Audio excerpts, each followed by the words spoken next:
Servidor Público. Un programa de análisis, participación e información ciudadana.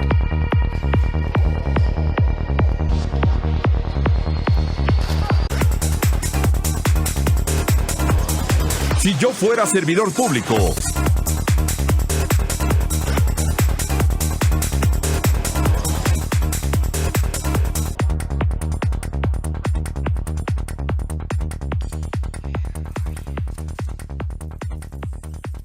Amigos, es un gusto que nos esté acompañando aquí en Si Yo Fuera Servidor Público a través de la pantalla de wowmx.tv. Muy contentos de estar con ustedes. Hoy vamos a platicar, nos alargamos un poquito en el tiempo, pero bueno, le agradecemos siempre su paciencia y su colaboración de Agustín Guerrero con cada mes, aquí en este espacio de Si Yo Fuera Servidor Público. Agustín, ¿cómo estás? Me da gusto saludarte. Muy bien, Miguel, muy buenas tardes al auditorio, ya entrando a la recta final del año, ya estamos en el último trimestre y bueno, se están poniendo candentes y muy interesantes los temas, la agenda política, la agenda social y la agenda económica. Estamos ya a unos días de que se discute y se apruebe el presupuesto en la Cámara de Diputados. Exactamente, Agustín. Bueno, vamos a hablar de varios temas, son 4 bloques. El primero, ¿qué te parece si en síntesis, porque yo sé que son muchas cosas que tenemos que desarrollar, bueno, que tú nos tienes que compartir y desarrollar de varios temas, pero bueno, si te parece, ya para de una vez salir de este tema internacional, que obviamente, a ver, aquí la gran pregunta, el asunto que trae los israelíes y los palestinos, y bueno, con este asunto de este grupo, Hamás, en síntesis, ya hemos sabido varias cosas que ha habido en los últimos días, y aquí, ¿cuál sería, digamos, la preocupación de México en este conflicto? Porque, bueno, hay tensión mundial por este conflicto que se ha desatado. ¿Qué nos puedes decir al respecto, Agustín?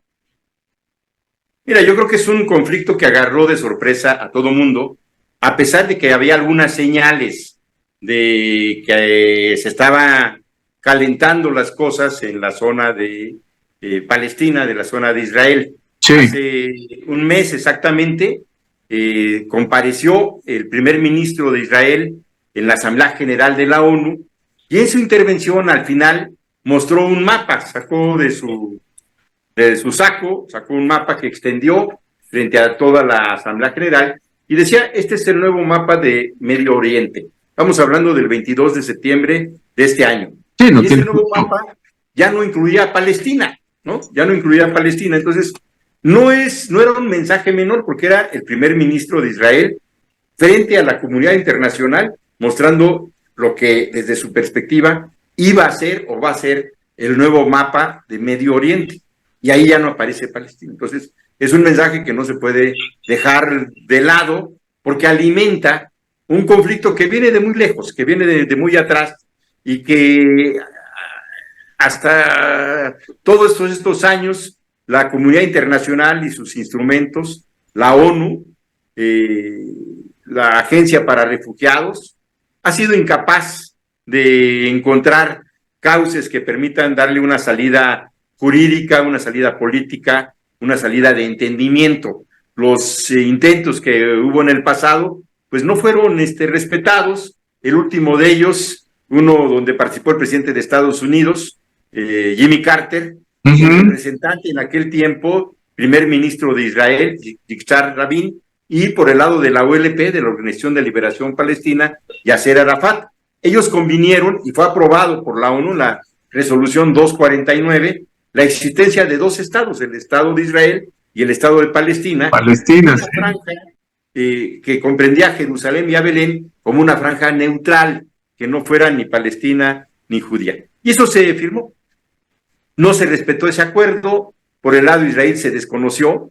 El grupo duro de Israel, que ahora representa el actual primer ministro Netanyahu, asesinó al primer ministro de Israel de aquel tiempo, Yitzhak Rabin, que había firmado esos acuerdos, y también por el lado de Palestina, los Estados Unidos particularmente y sectores duros de Israel estuvieron alimentando en formación, en capacitación, en armamento, a lo que hoy sabemos que es el grupo Hamás.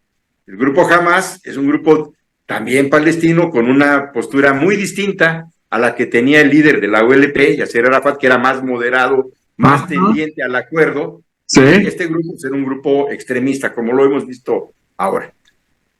Una semana antes del condenable hecho de Hamás, que ataca a la población civil a Israel, también se presentó un hecho que no es menor, porque fue la agresión que tuvo un destacamento militar de Israel en el tercer lugar santo de los musulmanes, la mezquita de Yastik, ¿no? Que entraron, desalojaron a la gente, la agredieron, ¿no? Por la fuerza la desalojaron de este lugar, y eso fue un agravio al mundo musulmán.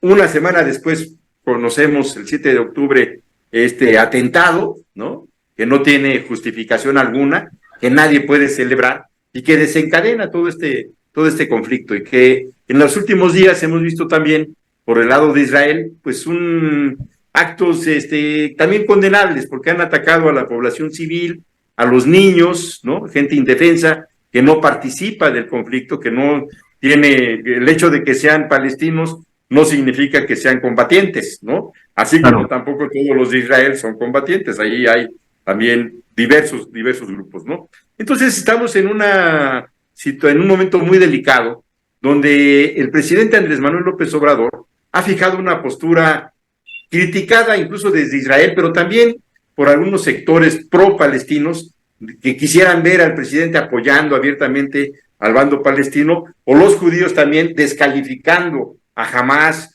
y escalando el conflicto. El presidente ha dicho, a ver, vámonos serenando, busquemos vías de entendimiento.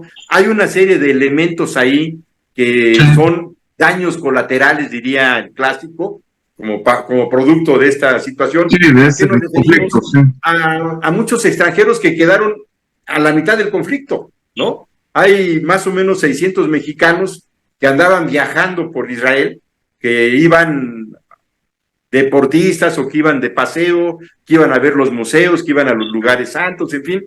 De pronto viene el conflicto, los agarran. ¿Qué haces con esa gente? O sea, cuando se cierran los aeropuertos, sí, claro. Cuando no sabes si va a caer una bomba, si va a haber alguna agresión. Entonces, pero no solamente son mexicanos, es gente de medio mundo que va en ese territorio y que tienes que sacarlos del escenario del conflicto, por un lado. Por otro lado, también hoy sabemos que hay gente retenida, gente que tomó como rehén el grupo de Hamás, ¿no? Más de 250 personas, que los integrantes de este grupo han planteado como una barrera humana contra los ataques de Israel.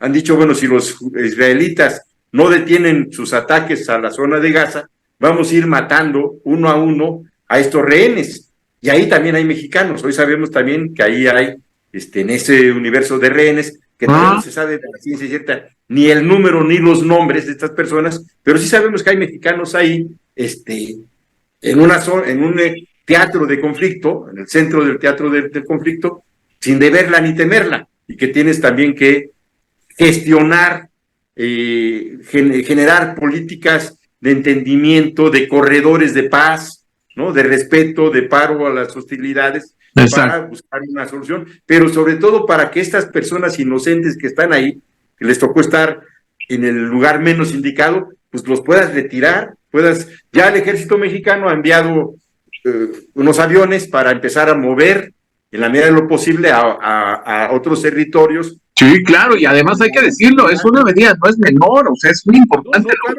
lo que se está haciendo. Es que ver la guerra desde acá es ciertamente muy tranquilo, sí.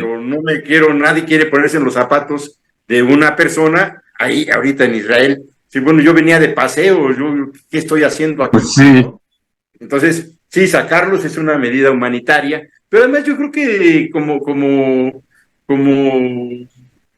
seres que compartimos el planeta, deberíamos todos tener esa misma preocupación y poner por delante una visión humanitaria y evitar que la barbarie de los dos lados, sea quien marque la pauta en este conflicto. Se debe de apostar a detener el conflicto, hacer un alto al conflicto y hacer todo lo posible porque las partes inteligentes, que sí los hay, seguramente hay gente con buenos razonamientos en el mundo judío y en el mundo palestino, dejar que la inteligencia, dejar que la razón sea la que hable en representación de los pueblos y no sus extremistas, porque hay extremistas de los dos lados, o sea, jamás, sí lo es un grupo extremista, terrorista, pero del otro lado hay otro contingente igual o más, porque además tienen más armamento. Entonces, no dejemos que sean los extremos los que dicten la agenda del conflicto, porque entonces no hay solución, ahí no hay solución. O sea, la solución, si es así, es la desaparición física de los palestinos y de su territorio. Pero el conflicto no va a terminar ahí. O sea, el conflicto va a brotar por otros lados, por otros cauces, en otros lugares del mundo. ¿Y qué necesidad hay de eso, no? Entonces, yo creo que eso lo sabemos todos, y particularmente es de llamar la atención de los Estados Unidos, que ha sido muy cauto en estos primeros días, no se ha pronunciado a favor de Israel, ¿no? Como en otros momentos, lo hizo con Ucrania, ¿no? Abiertamente han apoyado a Ucrania en la guerra contra Rusia, tienen sus razones, pero en este caso han sido más moderados, han sido más cautos, y ellos saben que si este conflicto se escala, ¿no? No hay manera de terminarlo más que con una masacre. O sea, pero es una masacre a nivel mundial, ya no solo en el territorio de Palestina. Y creo que hay suficiente inteligencia en las partes, en la gente que está al frente tanto de Israel como de Palestina, como para buscar un cauce de entendimiento. Decía mi abuelita que cada quien amarre a sus perros, ¿no? Y dejar que la inteligencia sea la que mande a la solución de este conflicto. Muy bien. Bueno, cerramos con este tema. Vamos a la primera pausa. Estamos aquí en Si Yo Fuera Servidor Público. Regreso.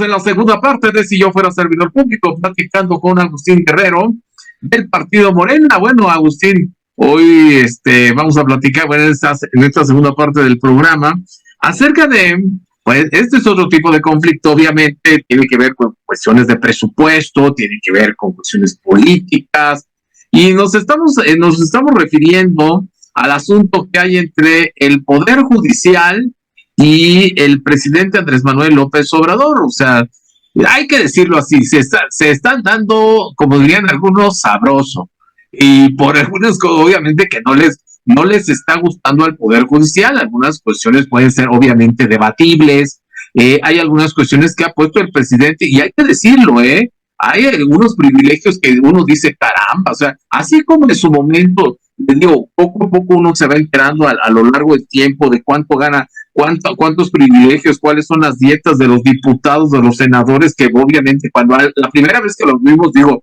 tú lo sabes muy bien, Agustín, o sea, dice, oye, pues yo quiero ser diputado, quiero ser senador, ¿cuántos privilegios tienen? Y bueno, el Poder Judicial no se queda atrás, digo, caramba, tiene un montón de privilegios. Y luego para las cosas que vemos, que digo, también hay que decirlo, o sea, tantas corruptelas, tantas cosas. Bueno, en síntesis, al Poder Judicial no le gustó nada la propuesta del presidente, o sea, bueno, lo que quieren lanzar ahí en el Congreso de la Unión, y obviamente para modificar muchas cosas, sobre todo en materia de presupuesto, y también, bueno, la respuesta por parte del sindicato de este sector, bueno, ya salió a las calles, ya se mostró en contra del presidente. Seguramente algunos sí serán trabajadores, otros serán cachirules, como en muchos conflictos que se salen a la calle, mucho cachirul. Pero bueno, lo cierto es que sí es un conflicto, digo, que tiene varias aristas, y que sería interesante que nos lo expliques, porque obviamente todo tiene una razón de ser, Agustín. Sí, mira, yo creo que lo primero es el contexto. Sí. Nuestro país es una república integrada por 3 poderes.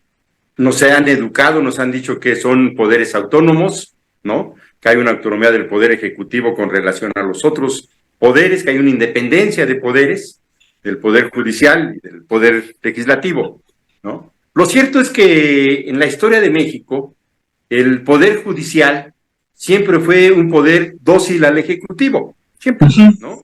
Siempre, o sea, el poder de los poderes era el poder ejecutivo. Nosotros vivimos décadas en el país donde el poder ejecutivo era el que determinaba a los integrantes del poder legislativo y del poder judicial. Sí. Que ponía y quitaba diputados, gobernadores, senadores, siempre fue el presidente de la República, en los tiempos del partidote, y en mucho también en los tiempos ya del PRIAN. Los ejecutivos siempre fueron, pues, preponderantes para la integración de los otros 2 poderes.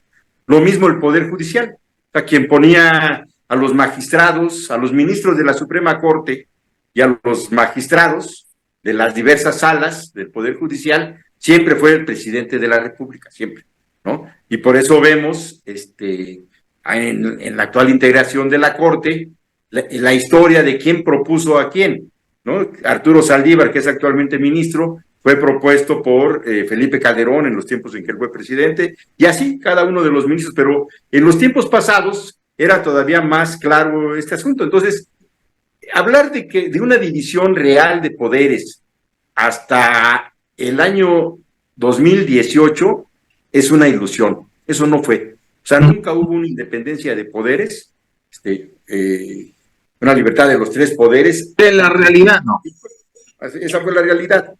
Ahora sí lo hay. O sea, ahora, ¿qué es lo que hemos visto? Un poder judicial que toma posturas distintas al ejecutivo y al legislativo, en muchos casos, ¿no? Que emite sentencias, que emite acciones de derecho, como los amparos, ¿no? Contrarios al interés político o incluso al interés legal del poder ejecutivo y del poder legislativo, ¿no? Hay sentencias, por ejemplo, que le ordenan a la al Congreso, en este caso a la Cámara de Senadores, por parte de la Suprema Corte de Justicia, de nombrar a determinados integrantes de órganos autónomos, por ejemplo, este último caso del Instituto de la Transparencia, que la Suprema Corte la autoriza a poder sesionar y tomar decisiones, a pesar de contar solamente con 4 integrantes, que no da el quórum de un órgano colegiado, pero dice la Suprema Corte, eso no importa, es un interés de la sociedad el que puedan tener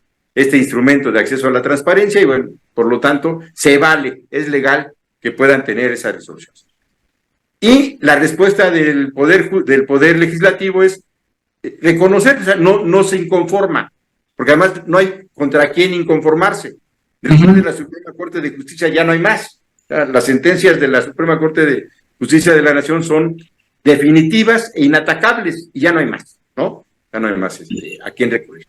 Y por el lado de los acuerdos que no le gustan al Poder Ejecutivo, al presidente Andrés Manuel López Obrador, lo que hay que resaltar también ahí, Miguel, es que todas las ha acatado, todas. No le gusta, sale en la mañanera, dice, pues es que hay un exceso, hay un abuso, pero no las desobedece. Todas las sentencias que le han emitido, los amparos, cuando se daban los amparos por lo del Tren Maya, paraban las obras del Tren Maya, no se seguía trabajando así, haciendo caso omiso. No hay una sola resolución de la Suprema Corte que el presidente de la República haya caído en desacato, una sola, ¿no? Entonces, eso lo que te está mostrando es que efectivamente hay lo que se dice en teoría, una división de poderes y un respeto a las facultades de cada poder, por primera vez en el país, y qué bueno, ¿no? Porque eso no fue antes, o sea, antes eran ministros dóciles, iban al besamanos con el presidente en turno y que esperaban tener la gracia, la atención del Poder Ejecutivo. Entonces, ahora, ¿por qué se da este hecho? También es claro que el proyecto, la visión que representa el Ejecutivo, el Poder Ejecutivo que encabeza Andrés Manuel, es distinto a la visión que tienen los ministros de la Corte, ¿no?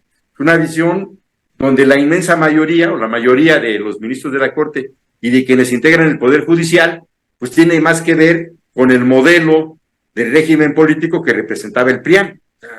no hay de qué sorprendernos, es eso, ahí hay dos poderes que tienen visiones políticas distintas, ¿no? Sí. Entonces, ese poder que estaba supeditado al Ejecutivo, que siempre estuvo supeditado al Ejecutivo, esa supeditación era bien remunerada, les dejaban hacer de todo, ¿no? No solamente tenían grandes sueldos, sino que además muchas compensaciones, muchos privilegios, ¿no? Que se fueron generando a lo largo de los años, los fideicomisos, muchísimos privilegios que ahora vamos conociendo, ¿no? Que se les dejaba hacer y deshacer a los jueces.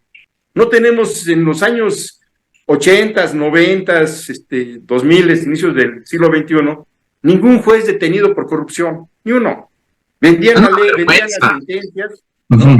Era un negocio. Ser juez en este país era un gran negocio, porque era más lo que se ganaba por fuera, sí, claro, que se ganaba en la función de juez, ¿no? Todo el mundo quería ser juez. Quien ganaba un juicio, tú lo sabes muy bien, era quien soltaba más billete.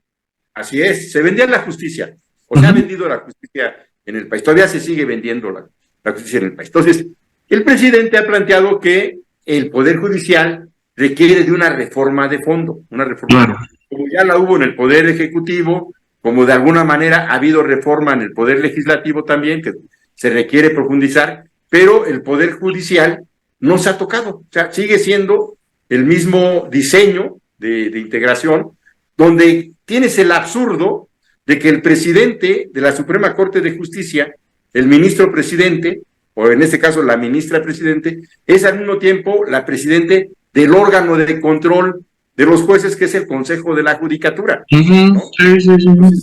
Dices, a ver, son juez y parte. ¿Cómo le vas a pedir una sanción a la autoridad máxima del Consejo de la Judicatura, que debe de conocer sobre denuncias de corrupción de ministros, de magistrados, de jueces, cuando la presidenta es la misma de los jueces, magistrados y ministros, ¿no? Entonces, eso se tiene que terminar. Se ha planteado que unos, por un lado, son un órgano de control, como el Consejo de la Judicatura, distinto, de integrantes, ¿no?, a los a los ministros de la Suprema Corte. Pero no se ha hecho, o sea, así está el asunto. Entonces, eso se ha escalado políticamente en un conflicto donde el presidente ha puesto el acento en el tema de los privilegios, de los magistrados y ministros. Y además, ¿no?, que no es mentira, o sea, hay que decirlo, ¿no? No, ahí está. Estamos hablando, en concreto estamos hablando de 12 fideicomisos, 6 de la Suprema Corte de Justicia, que en conjunto representan alrededor de 6,000 millones de pesos, y otros 6 fideicomisos del Consejo de la Judicatura Federal, que acumula 15,000 millones de pesos. Esos 12 fideicomisos son 21,000 millones de pesos en su conjunto. 21,000 millones de pesos, pues es una cantidad significativa que tendrías que darles un trato específico a cada fideicomiso para no cometer ni abusos, ni excesos, ni cuestiones equivocadas, porque hay fideicomisos, 2 de ellos por lo menos, que el dinero de los fideicomisos es resultado de las aportaciones de personas que trabajan en el Poder Judicial, ¿no? Administrativos, jueces, incluso ministros, ¿no?, que hacen una aportación a 2 fondos para que en el momento del retiro sea una aportación compensatoria, no la pensión está por ley, esa se cubre por ley, ¿no? Pero ese fideicomiso, digamos, es un fondo de ahorro, para ponerlo fácil de entender, es un fondo de ahorro donde los trabajadores van juntando su dinero, sí, saben que van a tener su pensión por ley, pero además tendrían un fondo de retiro que ellos administran o autoadministran a través de estos fideicomisos. Ahí estamos hablando de dos fideicomisos, uno por 600 millones de pesos, otro por 1,200, o sea, 2,000 millones de pesos.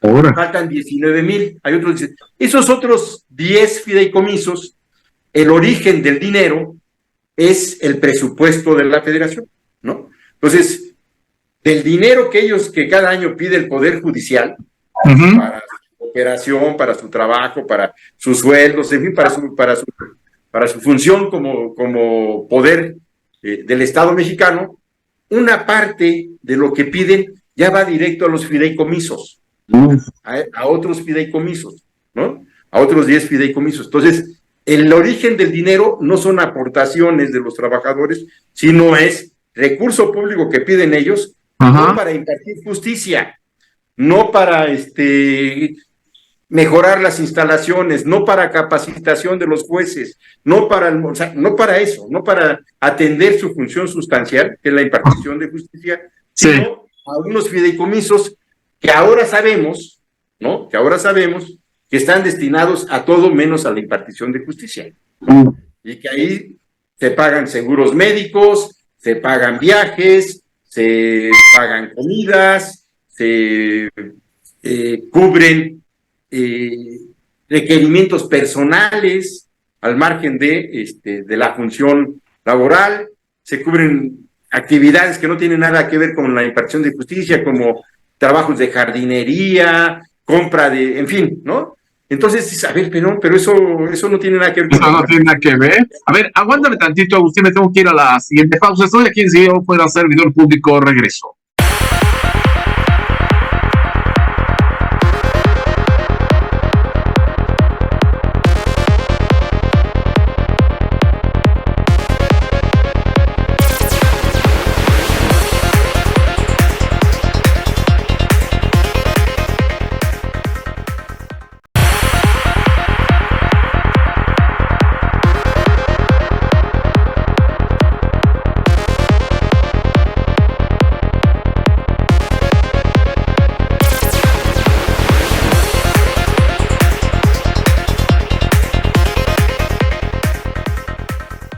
En la tercera parte de Si Yo Fuera Servidor Público, platicando con Agustín Guerrero. Nos quedamos, está buena la plática porque nos está hablando de los fideicomisos, en qué consisten, y la verdad es de que es un mundo de dinero y que de justicia no tiene nada que ver, ¿verdad?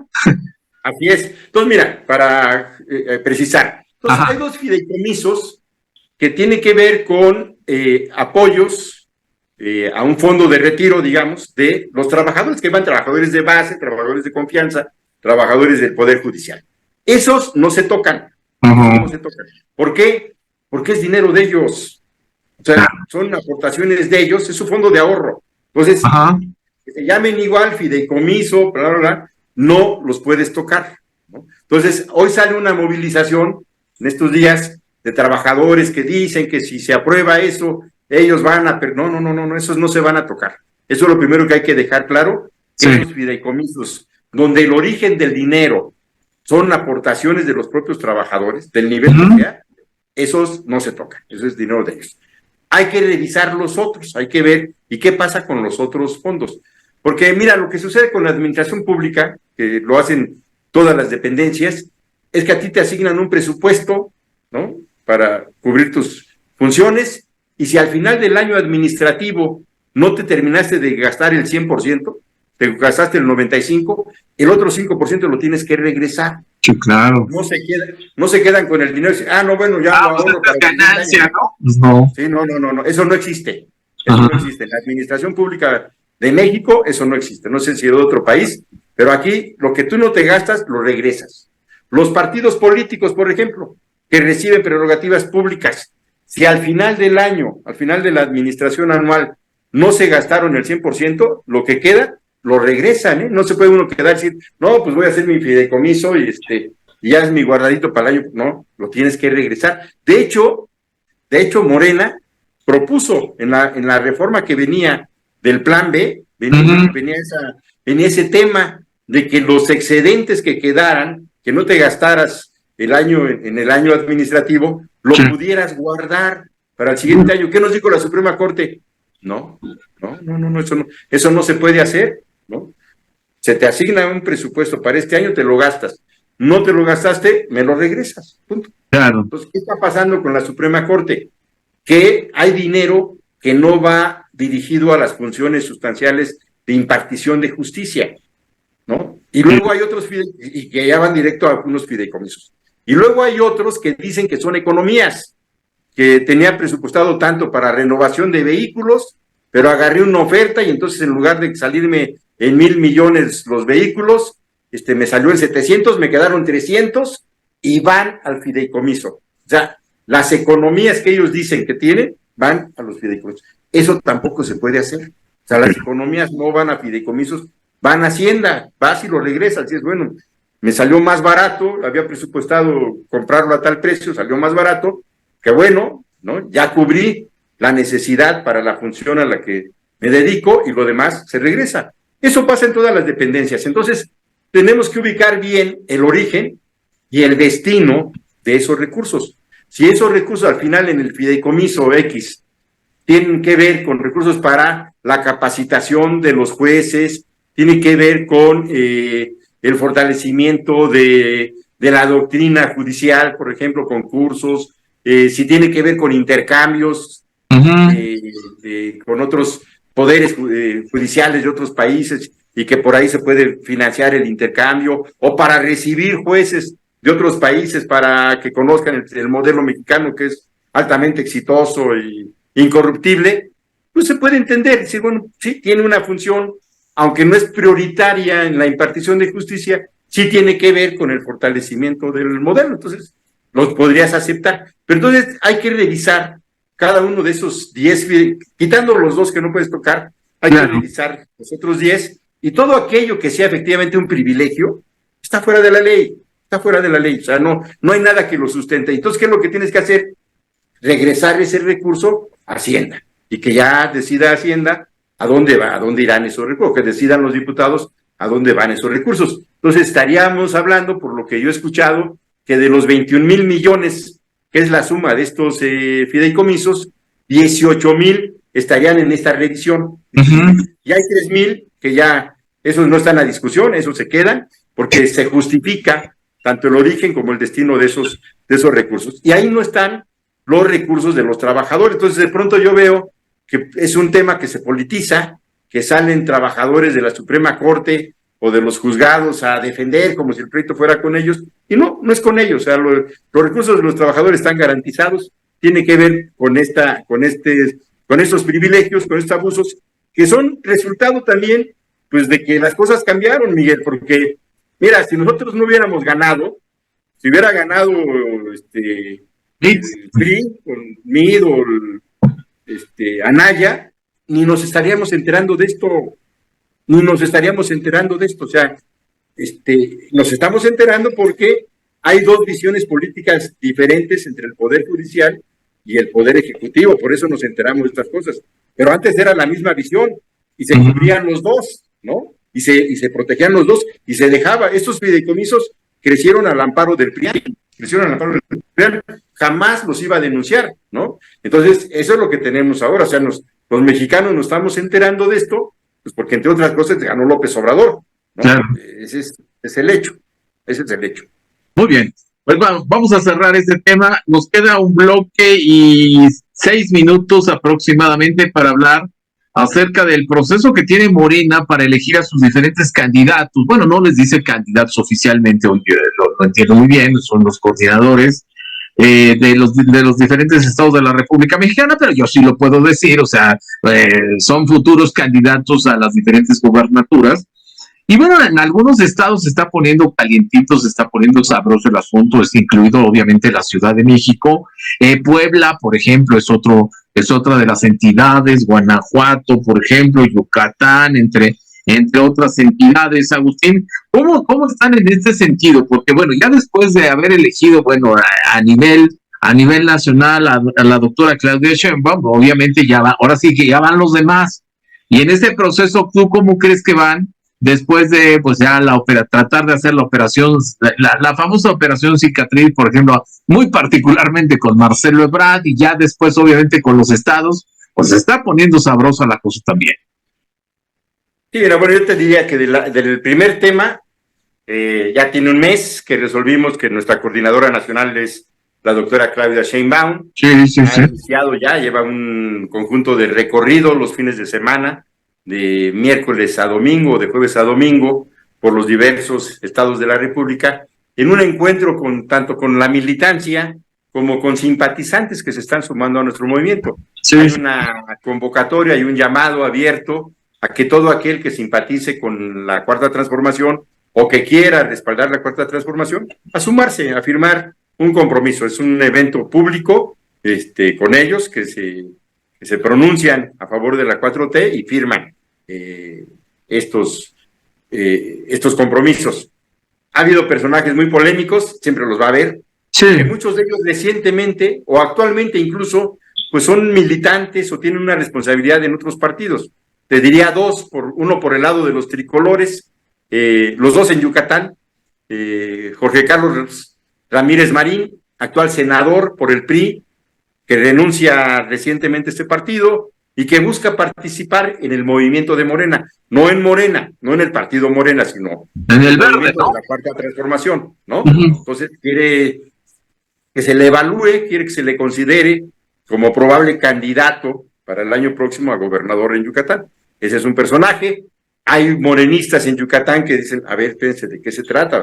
Aquí tenemos gente que tiene trayectoria, que tiene liderazgo, Sí, claro, no estamos buscando candidato, ¿no? Entonces, si quiere venir y apoyar y sumarse, pues qué bueno, pero a ver, que se forme, ¿no? Que se forme. Sí, es lógico también. O sea.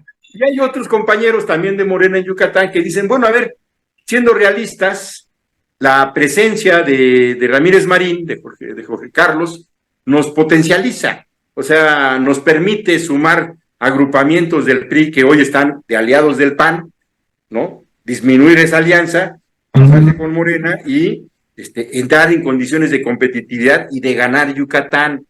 Podemos ganar Yucatán con Jorge Carlos Ramírez Marín y no con algún compañero de Morena. Esa evaluación tienen otros compañeros.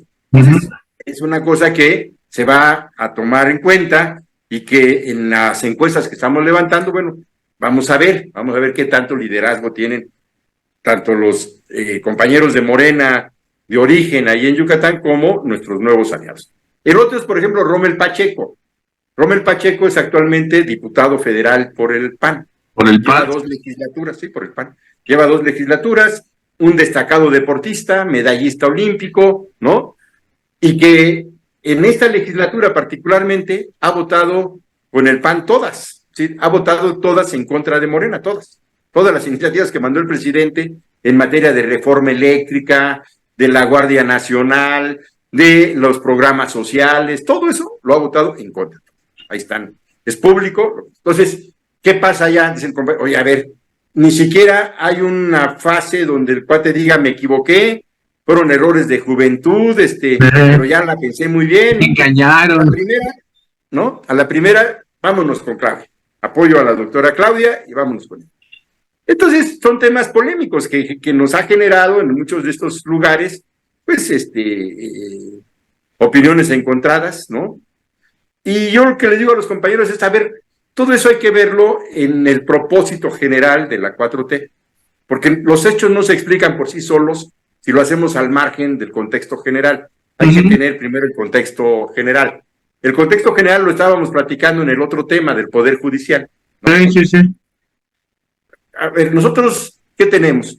Tenemos que Morena ya avanzó lo suficiente para sentar las bases, pero ya también nos dimos cuenta que topamos con pared, porque este proceso de transformación, para que efectivamente tenga posibilidades de realizarse y de trascender, necesitamos que se refleje en la Constitución, que se vuelva ley, que se vuelva ley suprema, no ley secundaria.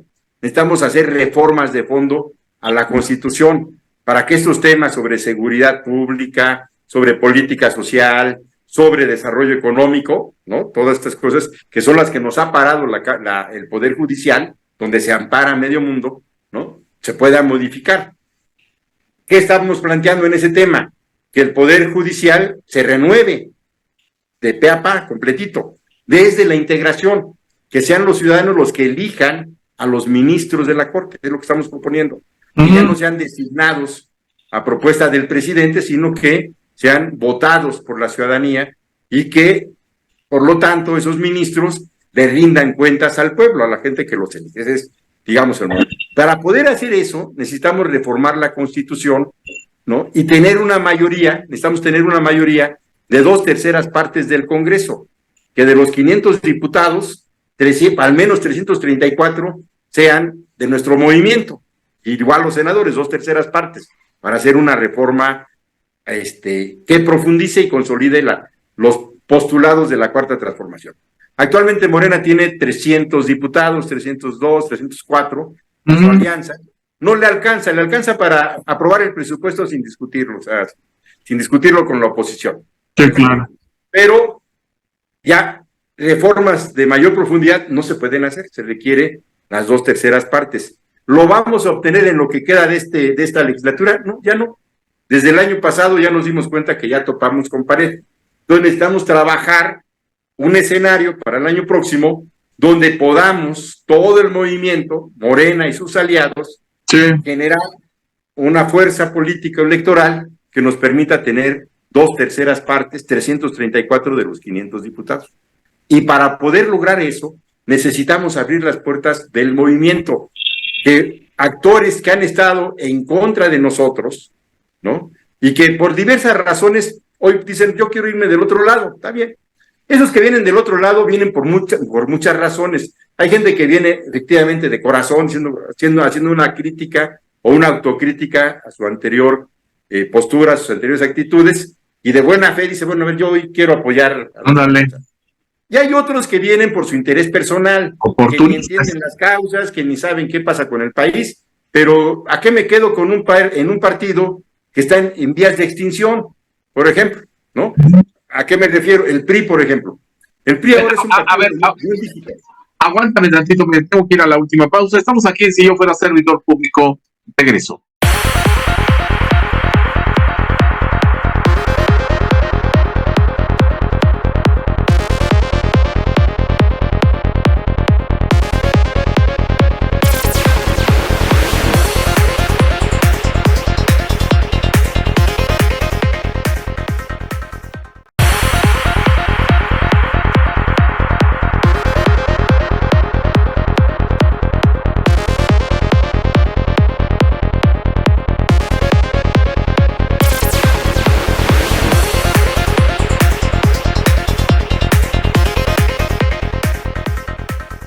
Estamos en la última parte de Si Yo Fuera Servidor Público, platicando con Agustín Guerrero del Partido Morena. Bueno, estamos platicando ya el proceso que están teniendo los partidos, Morena, para elegir a sus diferentes, yo les digo candidatos, Agustín no lo puede decir, pero yo sí lo puedo decir, de los diferentes estados de la República Mexicana. Agustín. Entonces te decía que tenemos un escenario donde muchos de estos actores llegan a la conclusión de que a qué se quedan en un partido que ahora es un partido de un dígito, que ya no llega a tener ni el 10% y que va en picada, ¿no? Te pongo el último dato en la encuesta última de Puebla que levantamos de cómo están los partidos. Sí. El PRI ya es un partido del 6%. Hace 3 meses era del 7% y a principios de año era del 9%, ¿no? Y hace mucho tiempo dejó de ser un partido de 2 dígitos, de 10, 11 o 12 puntos, ¿no? Hoy viene en picada, ya va en el 6%, y hay muchos prisas, y bueno, ¿a qué me quedo? ¿A apagar la luz, a cerrar la puerta? Sí. ¿No? Mejor con aquellos. Y sí, hay muchos así que vienen por su interés personal, otros que sí vienen por una visión distinta, ¿no? Y aquí no estamos poniendo unos filtros que digan, a ver, los que son así en esta puerta y los que son así en esta otra, y no, todo aquel que quiera venir a apoyarnos, adelante. Ya la realidad los irá poniendo a cada quien en su lugar, o sea, claro. Afortunadamente la mayoría lo hacen de buena fe, nunca faltan las Lili Telles, nunca faltan los Germán Martínez, ¿no? Pero si no hubiéramos hecho eso, no hubieran llegado otros personajes que han sido importantes para nosotros, ¿no? Entonces sí, se paga un costo, pero afortunadamente son muy poquitos. Entonces, ¿a qué voy? A que estamos en un proceso de selección de nuestros coordinadores estatales en 9 estados, que son estratégicos, porque ahí va a haber elección para gobernador, donde están participando no solamente morenistas, sino además gente de nuestros aliados del PT y del Verde, y otros como Jorge Carlos Ramírez Marín, que pues, recientemente era del PRI, y bueno, yo aquí estoy, mídanme y yo quiero apoyar. Está bien, no tenemos ningún problema en medirlo, y si gana, tendremos que respetarlo también. O sea, así son las reglas del juego. Tuvimos una reunión con todos los aspirantes que van a ir a la encuesta, todos los aspirantes, incluidos los de la Ciudad de México, donde firmaron 2 documentos. Uno, se les explicaron cuál es la metodología de la encuesta, ¿no? Para que después no se llamen a engaño, de que yo no supe, no, a ver, así va a ser la encuesta, paso 1, ¿alguna duda? Ninguna, o hay alguna duda, se lo volvemos a aclarar, fírmele. Segundo, como tienen claro cómo va a ser el procedimiento y las reglas del procedimiento, hay que respetar el resultado. No se vale que si no gané, desconozco el resultado, ¿sabes? Estamos hablando entre gente adulta, entre gente responsable, ¿no? Entonces, ¿están de acuerdo que hay que respetar? Entonces, fírmenle también. Entonces, firmaron 2 documentos donde reconocen ellos el primero que conocen, que se les explicó la metodología, cómo va a estar el proceso, ¿no? Se les dieron sus derechos, y por otro lado, si eso es así, pues entonces respeto el resultado, no se vale salir a desconservar. Ya tenemos una realidad también, Miguel. Mira, del primer proceso, Marcelo Ebrard no le gustó el resultado, lo desconoció por la vía de los hechos, señaló que había inconsistencias, ya acudió a los órganos de justicia partidaria, está ahí el caso, ha ido al tribunal, en fin, está bien, escogió esa pista. Pero ¿qué está pasando en la sociedad y qué está pasando en el partido con esta postura de Morena? Nada. No hay un solo movimiento, un grupo o liderazgos de Morena en algún estado que digan, tiene razón Marcelo, el proceso estuvo amañado, sucio, que se limpie el proceso, porque Marcelo puso el punto en la IE. No hay una sola voz, un solo dirigente en ninguno de los 32 estados o equipos de morenistas, de base, de militancia en algún estado que diga, no, pues sí, tiene razón. O sea, es solito, y la verdad es que yo lo estimo mucho a Marcelo, pero me parece que en esta edición se equivocó, porque no puedes ir contra el estado de ánimo del movimiento, ¿no? Sin dar razones, claro, que sean sólidas, claras, ¿no? Y que despierten simpatía. Dentro de Morena no hay una sola simpatía a favor de las posturas de Marcelo. No las veo, ¿no? Y ahora estamos, ya es otro nivel, es a nivel de coordinadores estatales para gobernador en su momento, ¿no? Y igual puede haber compañeras o compañeros que no les guste el resultado, puede haber, no, pero creo que tienen que leer lo que está pasando con Marcelo y el proceso de Claudia y de Adán y todo eso. O sea, sí, Marcelo, que es una figura nacional, ¿no? Un personaje importante de la política en el país, eso no se lo puede regatear nadie. Se ha vuelto intrascendente en este proceso, ¿no? Que ni siquiera la oposición habla de él. O sea, la oposición no lo ve como un activo que pudiera fortalecerlos. En este momento ya no. Ya. Hace 10 meses alguien lo pensara, pero en este momento ya no. Entonces, si él, que a nivel nacional es una personalidad, velo en los estados. No, pues ya menos.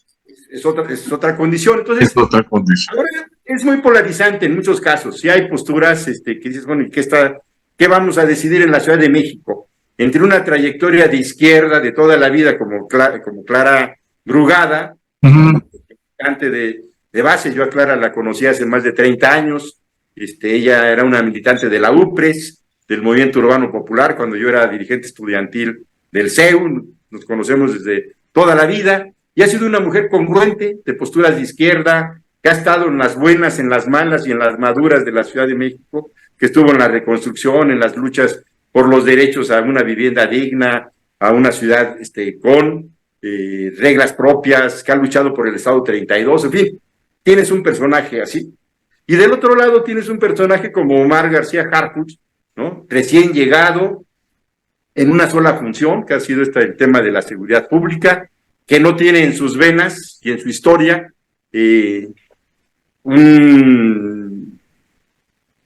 algo que tenga que ver con la izquierda, al contrario, ¿no? Una familia. Su linaje es priista, vamos. Su linaje es priista, un personaje que no conoce la ciudad, o sea, una cosa es que haya tenido responsabilidades de seguridad, pero yo te podría asegurar, Miguel, que en su vida Omar García se ha subido al metro. Exacto. ¿No? O ya no tenga un camión de RTP, ¿no? Seguramente un taxi sí, al transporte privado, público, pero al transporte público no. Entonces, al metro, ¿no? Ahí se vive la ciudad, en el transporte público transita, son las venas de la ciudad. Ahí comerse unos tacos a la salida del metro Hidalgo, no lo sé, algo así. Fabulosas que comentan, ¿no? No las ha vivido, no tiene ese sentir de lo popular. Sin embargo, es un personaje que claro, en el tema de seguridad se le reconoce su eficiencia, su capacidad, ¿no? Y pareciera ser un argumento suficiente para un sector de la Ciudad de México que es bien visto, pudiera tener un respaldo que haga la diferencia en una entidad que hace 2 años, en el 2021, la oposición creció, o sea, con representación política, nos ganó la mitad de la ciudad en representación política, sin duda, ¿no? Y creo que ese fantasma está ahí, ese fantasma del resultado del 21 explica en mucho la presencia de Omar García Harfuch. Algunos compañeros lo ven como el que puede transitar una victoria sin despeinarse, ¿no? Más tranquilo, que otros compañeros, particularmente Clara o el doctor Gatell, que son más de izquierda, pero bueno, hay tiempo todavía, faltan unas semanas. Sí, por supuesto. De aquí al día 30, el día 30 cerramos esta etapa. El día 30 la Comisión Nacional de Elecciones y el Comité Ejecutivo Nacional nos van a dar a conocer quiénes ganaron estas encuestas y cómo se ajustó lo de género, porque también esa es otra variable. Es otro punto, sí, importante. Otro punto que no está concluido, ¿no? ¿Qué pasa si ganan 9 hombres? Que es en el escenario extremo. En los 9 estados todos ganen hombres. Pues que te sobran, que hay que cumplir con la paridad de género, y hay que decirle a compañeros, bueno, pues usted ganó, pero no ganó, porque aquí tiene que ir mujer. O sea, vas para abajo. Así es, vas para abajo. Como eso no sabemos en este momento, o sea, las posibilidades son las mismas, igual te pueden ganar 9 mujeres. ¿Qué pasa si ganan 9 mujeres en los estados? Se les reconoce a todas. Ahí no hay problema. Si ganan las 9, habrá 9 candidatas. En el caso de los hombres, no. En el caso de los hombres, si hay un piso, y si hay más ganadores sobre ese piso, entonces habrá que ajustar. Y entonces vamos a tener estados donde el segundo lugar, que fue una mujer, o el tercer lugar, que puede haber sido una compañera, salta, porque hay que cumplir con la paridad de género. Eso lo sabremos por allá del 30 de octubre, una vez también que el INE y el Tribunal Electoral, porque este tema va a ir al tribunal, eso me queda claro que es un tema que tendrá que resolver el tribunal, hay plazos, la etapa de precampaña se inicia la tercera semana de noviembre, entre el 20 y 24 de noviembre, inicia la etapa, y para ese momento ya tiene que estar resuelto en definitiva el tema de paridad.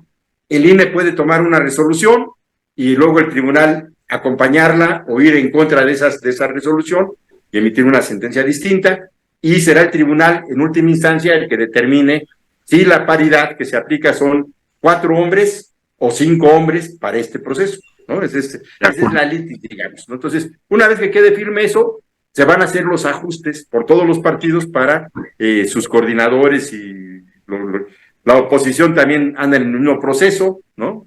Anda acomodando ya sus cuadros, pero al final todos estamos obligados a cumplir la paridad de género y las franjas de competitividad.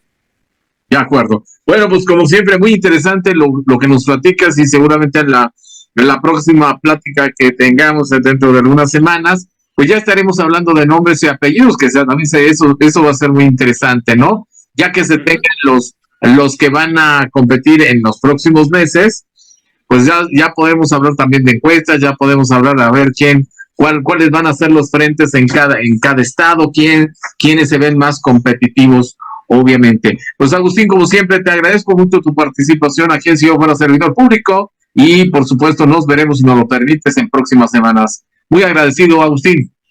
El agradecido soy yo, Miguel, y como siempre un abrazo y estamos en contacto. Gracias, Agustín, y gracias por supuesto a todo este gran auditorio que nos acompañó en Si Yo Fuera Servidor Público. Es en la programación de la televisora. Nos vemos.